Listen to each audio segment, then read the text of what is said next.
አቶ በጋሻው ይመር ያለፈው ወረዳ ዋና አስተዳዳሪ፣ የተከበራችሁ የአለፈው ወረዳ አመራሮች፣ እንዲሁም ጥሪ የተደረገላችሁ እንግዶች፣ ባለሙያዎች፣ አምራች አርሶ አደሮች እንኳን ደህና መጣችሁ ማለት እፈልጋለሁ።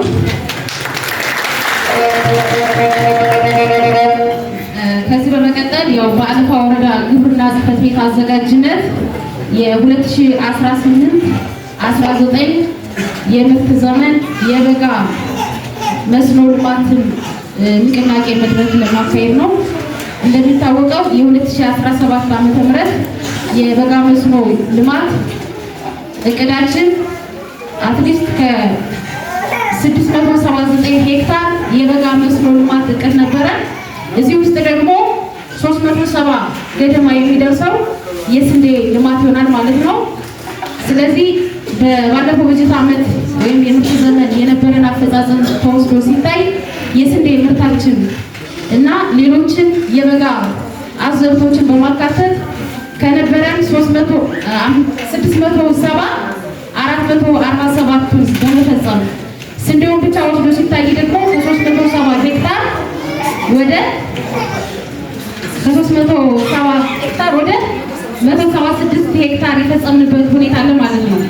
እንግዲህ እንዳለፋ ወረዳ እውነት ለመናገር የበጋ ልማትን እንደ ወረዳችን ፖቴንሻል ሁኔታ እየለማ ያለው ልማት አለፋን የሚመጥን ነው ብለን አናስብም። ምክንያት ከቆዳ ስፋቱ ከአለው አቅርቦት የመልማት አቅሙ ጋር ተወስዶ ሲታይ በዚህ ብቻ ሊገደብ የሚገባ ወረዳ እንዳልሆነ ይታመናል።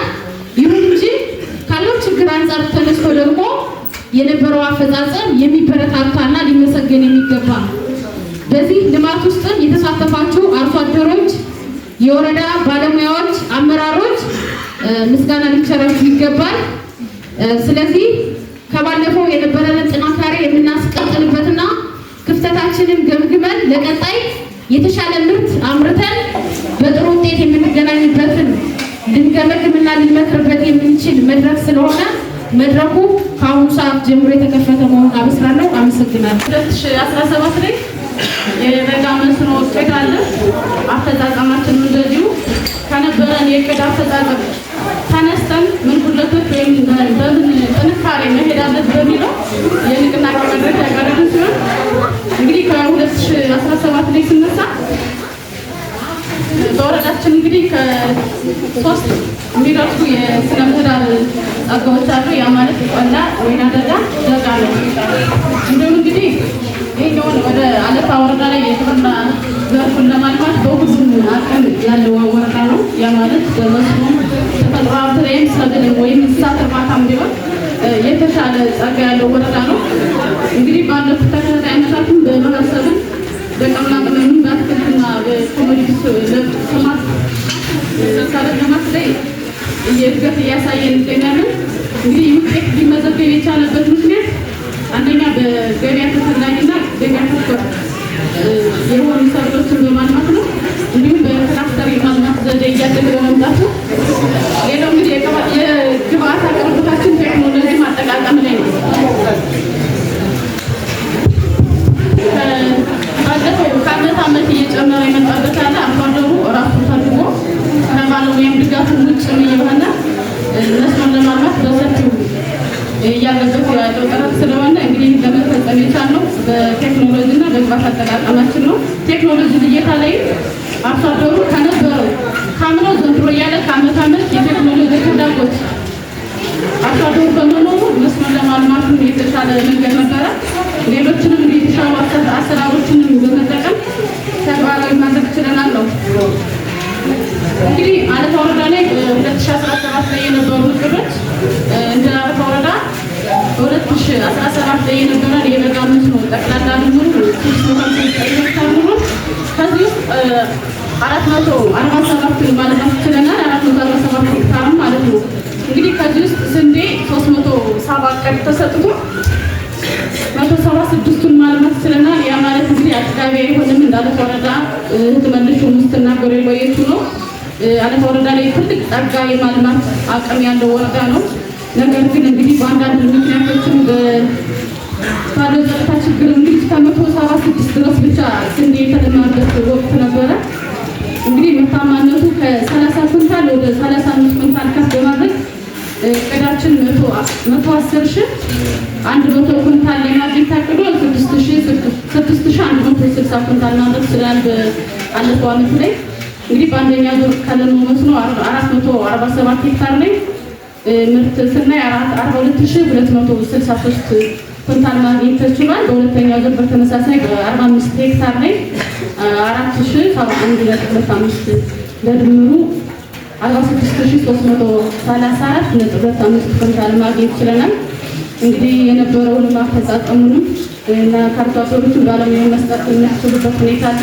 እንግዲህ ስናለማ ያንሳል ወይም በዚህ አለፋ ወረዳ ላይ የነበሩ ችግሮችን በማንሳት በጥንካሬ ምን ይመስል ነበር የሚለውን ማየት እንችላለን። እንግዲህ ቆላማ መስኖና አትክልትና ፍራፍሬ የአንድ ሳንቲም ሁለት ገጽታዎች ናቸው። ሁለቶችን ተለያይተው የማይሄዱ ሁለት ተግባር ግን የተለያዩ የሚመስሉ ማለት ነው።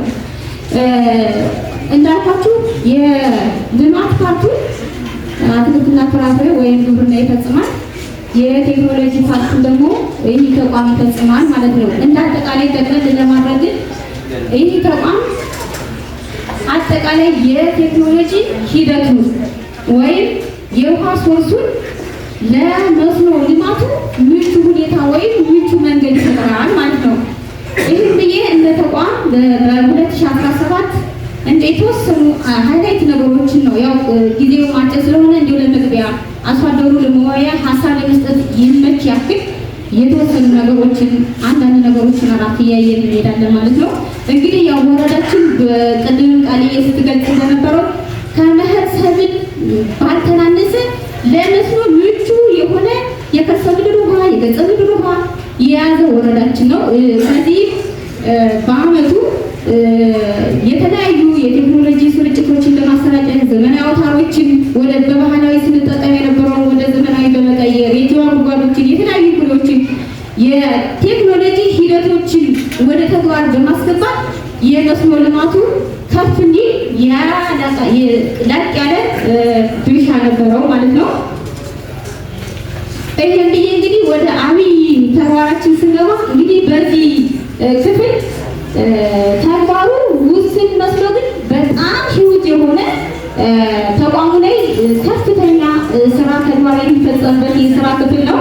ይህ የጥናትና ዲዛይን ስራዎች የምንለው የጥናትና ስራዎች ይህን ስንመለከት ምንድነው የአርሶ አደሩን ጉልበት በመቀነስ ጊዜውን በመቀነስ ገንዘቡን በመቀነስ የሚያስችሉ ቴክኖሎጂን ከባህላዊ ወደ ዘመናዊ እያዘመን ሰነዶችን እየሰነድን በክልልም በዞንም በፕሮጀክቶች ድጋፍ ከባህላዊ ወደ ተሻለ አጠቃቀም እያዘመነ አርሶ አደሩ የተሻለ ምርትና ምርታማነትን እንዲሰራ ትልቁ የተቋሙ ስራ ይሄ ከፍተኛ ስራ የሰራ ነው። እንግዲህ በዚህ ዓመት ወደ 4 ምንም በችግር ምክንያት ቢሆን ወደ 4 ፕሮጀክቶችን አጥንቶ ለግምገማ ለተለያዩ ወደ ክልልም ወደ ዞንም የተላከበት መንገድ እንዳለ እንታየው ነው። ይሄ አለዋጭ ወይም አጸደ ማርያም ቀበሌ ጥናት ሲደረግ ነው ያው ቀጣይ በርብርብ የምናደርግበት በሰፊው ለ2018 ግንባታ የሚሆነን ማለት ነው። በ2018 እንግዲህ ትልቁ ስራችን የሚሆነው የቅየሳ ስራ። በጣም አመሰግናለሁ የተቋሙ ልጆች፣ ሌሎች መሬት ላይ ያላችሁ ሙያተኞች ሰፊ ያላሰለሰ ጥረት አድርጋችኋል። ይሄ ጥናትና ዲዛይን በመስራታችን የተሻለ የዚህ አመት በጀትም ላቅሎ የመጣበት እንዳለ በዚሁ እያመሰገኑ በጣም የእውነት እዚህ ላይ ልጆች ሲወጡ ማንም የግብርና ሰራተኛ መስክን ባልደፈረበት ሰዓት ነጠላ እየለበሱ ጸበልተኛ እየመሰሉ እንዲህ እያሉ ራሳቸውን የፈለገ ነገር ቢወጣ መስዋዕት ማድረግ አለበት፣ በጀት መመለስ የለበትም፣ የህዝብ ጥቅም መቆም የለበትም በሚል ራሳቸውን እንዲሁ ሰውተው መስዋዕት ለመሆኑ ዝግጁ ብለው ይሄን በተግባር ያሳዩበትና ጥናትና ዲዛይን የሚሰራበት እዚህ ክፍል ላይ ነው። ሌላው ትልቁ ነገር እዚህ የመስኖ ተቋም አስተዳደር ላይ ነው። እንግዲህ አጠቃላይ የመስኖ ፕሮጀክቶች በዘመናዊ መንገድ የምንገነባቸው ፕሮጀክቶች ተቋም እንዲሆኑ ይፈልጋል። እነዚህ ወደ ወረዳችን ላይ እንግዲህ ወደ 5 አገልግሎት የሚሰጡ የመስኖ ፕሮጀክቶች አሉ። እነዚህ የገነባናቸው ግንባታዎች ራሱ ተጠቃሚ ማህበር መስርቶ የራሱ ህገ ደንብ በአዋጅና በመመሪያ የሚተዳደርበት ህገ ደንብ ቀርጾ አጠቃላይ ከአጠቃቀም እስከ ገበያ ምርት ድረስ እየገመገመ ራሱን የሚያስተዳድርበት የውሃ ተቋም ነው። እንግዲህ በጠቅላላ በአዲስም በዚህ ዓመት አንድ የውሃ ማህበር ወደ 24 አባል ያሉት የተደራጁበት እንደሆነ በማጠናከር ደረጃ ሁሉንም የመስኖ ፕሮጀክቶች ያጠናቀቅን እንደሆነ ጠቅላላ ወደ 222 የመስኖ ተጠቃሚዎችን ከነባሩ የመስኖ ግንባታዎች ላይ የማጠናከር ስራ እንደሰራን ይህንን የሚያሳይ ነገር አለ። እዛዎች እነዚህ በባህላዊና በዘመናዊ የሚጠረቡ ካናሎችን ያወሩትም አሁን ይህንን የሚጠይቅ ስራ ነውና ይህን ነገር ስላለበት ነው። አሁን ነው የካናል ጠረጋ ስራ እየሰራን ነው ስላለበት ማለት ነው። ከዚህ ላይ እንግዲህ እቅዳችን እንደ ቅድህ ያከናወንበት መንገድ እንዳለ ለማስረዳት እፈልጋለሁ። ከዚህ ውጭ ሰፊ ስራ የተሰራበት የእውነት ተቋሙ የተፈተነበት ስራ የ2017 ይህ ከሞተር ስርጭት ጋር በተያያዘ ማለት ነው። እንደው ጊዜ ቢኖር ይሄ ራሱን አስችሌ ፕሮሰሱን በራሱ ባቀረው እንዴት ደስ ባለኝ። እንደሚታወቀው የዛሬ ዓመት አካባቢ እንግዲህ የወረዳችን አመራሮችን ሌሎች የተቋም ኃላፊዎችን በቦታው ላይ ያልነበራችሁ በጣም ተቸግረን ነበር። የተቀመጠ ሞተር ነበረ። ያን እንኳን አሰባስቦ ማኔጀር እንኳን ቦታው ድረስ ወረዳው ላይ ለማድረስ እንኳን የምናማክረው አካል ባጣንበት ሰዓት ላይ ትልቅ ሰፊ ስራ የተሰራበት ወደ 59 የውሃ ሞተር ፓምፖችን እያሰራጨንበት መጀመሪያ ጉዳይ እንደውም እኛ 34ቶችን ደፍረን በጣም ለምናመሰግናችሁ በገልበር ቀበሌና በለስ ቀበሌ የሰደብርን ቀበሌ ሁሉ ትራንስፖርት ሸፍነው ሻይ ቢከፍሉን ይሁን አይቀርም። እኔ እንደውም ሳማክራቸው የእውነት በቃ አንዴ ተስፋ ነው አንደኛ የኛ ፋደር የለመደው ወረዳው በቃ ጭኗ መጥቶ ምናምን እንደዚህ ነው የለመደና አዲስ ነገር ነው። የእውነት እኔ ራሱ አላመንኩም። በቃ ይሆና ይሳካ ይሆን በቃ አውጡ ሌላውን ሸፍነው በአጠቃላይ ያን 34 ቅድሚያ በማምጣታችን አስገባት በዚህ ዓመት ወደ 263 የውሃ ፓምፖችን ወደ ተግባር በማስገባት ለመስኖ ልማቱ ላቅ ያለ ድርሻ ነበረው ብለው ነገር እዚህ ላይ ለማሳየት ፈልጋለሁ። ይህን ብዬ እንግዲህ እነዚህ የአቅም ግንባታ ስልጠና የው ማህበሩ ላይ ነው። ያን ብዙም ያላተኩሩበት ይችላሉ። ማየት ማመን ነው የሚባል ነገር አለ ማለት በተግባር አሁን እዚህ ላይ የእውነት የተቋሙ ልጆች ሙያቸው አይደለም ግን አርሶ አደሩ ሙያተኛ በማይደግፈው ሰዓት እኛን ፈልጎ እየመጣ ለምን እኛ እንቀመጣለን? አርሶ አደሩን ማገዝ አለብን በሚል ከዚህ ላይ የምታዋቸው አጠቃላይ አርሶ አደሩ ሙያተኛው የመጡ ሞተሮችን እየሞከሩ ቴስት እያደረጉ እየሰጡ የሚያሳይ ነገር ነው። ሞተሮች 3-4 ማቶ የሚችል ሊያውን ነጣል ነው ፍልሳቢ ወዲያው ማለት ይችላል እየሞከሩ ነውና አርሶ አደሩን እዚህ ላይ ትልቅ ስራ የታደጉበት እንዳለ ለማሳየት እፈልጋለሁ። ይህ የሚያሳይ ነው። በተለይ በለስ ሰፊውን ድርሻ ወደ 27 ሞተሮችን ከመጡት 59 ሞተሮች 28 ሞተሮችን የወሰደ ቀበሌ ደለበር 25 ሳይደብር 6 ይሄ በተደራጀ ነገር የእውነት ይሄ ያለመን ነው እንዳለና በነፃ መጥቶ እንኳን ሞተር እባካችሁን ብለን ቤት ላይ ሄደን እንኳን አርሶ አደሩ ለመቀበል ዝግጁ አልነበረም። የዚህ ዓመት ደግሞ ከጭነት እስከ ማምጣት ድረስ እስከ አርሶ አደሩ ቦታ እስከማድረስ ድረስ ያለው ተነሳሽነትና ለመጠቀም ያለው ፍላጎት በጣም የላቀ ድርሻ ነበረው። ይህንን የእውነት ወደ አሁን አርሶ አደሩ ብቻ ማልማቱ ብቻ አይደለም ለራሱ ስለተጠቀመ ብቻ ሳይሆን የአርሶ አደሩን የግብአት ፍላጎት ያሳየበት ነው። ለምሳሌ ዞን ላይ ክልል ላይ እዚህ በኋላ ድጋፍ ለሚደግፉ አሁን ወደ ግንቦትና ሰኔ አካባቢ ላይ ወደ 17 ሞተሮች መጡ። እኛ ቀድመን በመጠቀማችን አርሶ አደሩ ሰፊ ለሌላ ወረዳ የነበረውን እንደገና ወደኛ ወረዳ ሽፍት አድርጎ ነው ወደ 17 ሞተር አሁን ግን ቦታ አካባቢ ሁሉ አሰራጭተናል። ምን ለማለት ነው? ለአርሶ አደሩ የተለየ ተነሳሽነት ለወረዳው ህዝቡንም የታደገ ሰፊ የሆነ ስራ የተገበረ ነው። በመነሻ የ2017-18 ቅጣት አፈጻጸማችን መሰረት አድርገን ስንነሳ ያለን ሀብት ምንድነው? እንደ ግብርና ከማምረትም በላይ ነው ስንል ግብርና ምግብ ነው፣ ግብርና ቤት ነው፣ ግብርና የሚጨበጥ የሚዳሰስ በወሬ የሚታለፍ አይደለም። ስለዚህ መሰረት አድርገን ያለን ሀብት መሬት፣ ውሃ ልበጣም ያለን ሀብት መሬት፣ ውሃ፣ ጉልበትና ትንሽ ገንዘብ አለ። ይሄን አጣጥመን የ2018 እቅድ ለመፈጸም ምንድነው የሚቸግረን? ዋነኝነት ይህ ንቅናቄ ለምን አስፈለገ የሚለው ላይ ትኩረት ማድረግ አለ። ለምንድን ነው ያስፈለገው?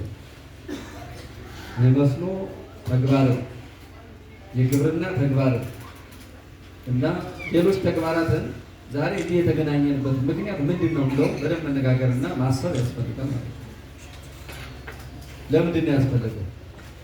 ከድህነት ዋናው የመውጫ በራችን ዋነኛው ከረሃብ የመውጫ በራችን ልማትና ልማት ብቻ በመሆኑ ልማት ካላለማን ጸጋዎችን ካልተጠቀምን በተለመደው አካሄድ አልፋን ያህል ትልቅ ጸጋ ያለው ሀገር ይዘን ከድህነት ልንወጣ አንችልም። ስለዚህ ከድህነት ልንወጣና ወደ ተጨባጭ ስራ የምንገባ ከሆነ ይህን ንቅናቄ በተገቢው መጠቀም አለብን ማለት ነው። ይህን ንቅናቄ ፈጥረናል። ዛሬ ወደ ወረዳ ማዕከል እንዲመጣ ተደርጓል። ይህን ንቅናቄ ማን መጠቀም አለበት? ግብርና መጠቀም አለበት። እንስሳት መጠቀም አለበት። ቆላና መስኖ የሚባለው ተቋም መጠቀም አለበት። ትምህርት መጠቀም አለበት። ጤና መጠቀም አለበት። እንዴት እንጠቀመው? ታች ላይ ስራ በመስራት ነው። አሁን ቅድም መልካም ስታቀርበው የነበረው እያያችሁ ነው።